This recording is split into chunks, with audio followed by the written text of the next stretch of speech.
And people in our region are feeling the effects of that war. News Channel 11's Jeff Keeling has a story of displaced Ukrainians who've ended up in our region. Tri-Cityans have opened their homes and wallets to dozens of Ukrainians over the past 4 years. It's been life-changing for everyone involved. Some of them would tell you it changed their lives in a wonderful way.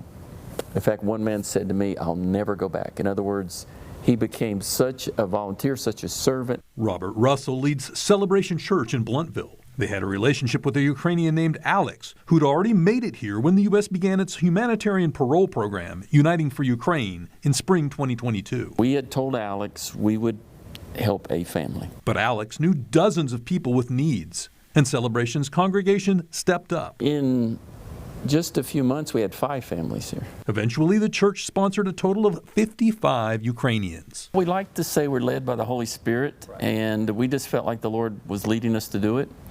We didn't know what we were doing. We were figuring it out as we went. Others were too, including a group of Johnson Cityans who helped bring Anna Furman and her family. Thank you, Johnson Cities. Thank you, America, because these safer places and very good and very beautiful. Furman arrived in Johnson City with 2 teenage daughters and their dog. Her husband had joined the war effort. When I come in United States, I know 3 words in English language. Now her husband has joined them and is working. Their younger daughter is a high school senior, accepted to ETSU.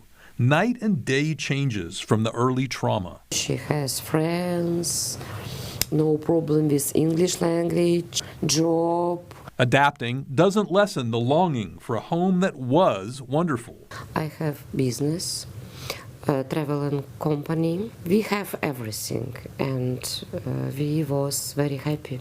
Furman and Russell both say things have changed as Russian attacks on civilians, homes, and infrastructure continue in Kyiv, Kharkiv, and elsewhere. I don't know when finished war I will have my apartment or no. They're from Kharkiv.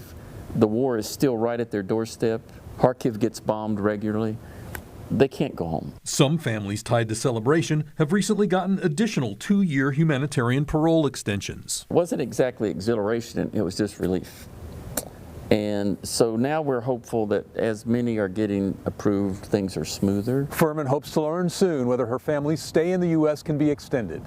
In Johnson City, Jeff Keeling, News Channel 11.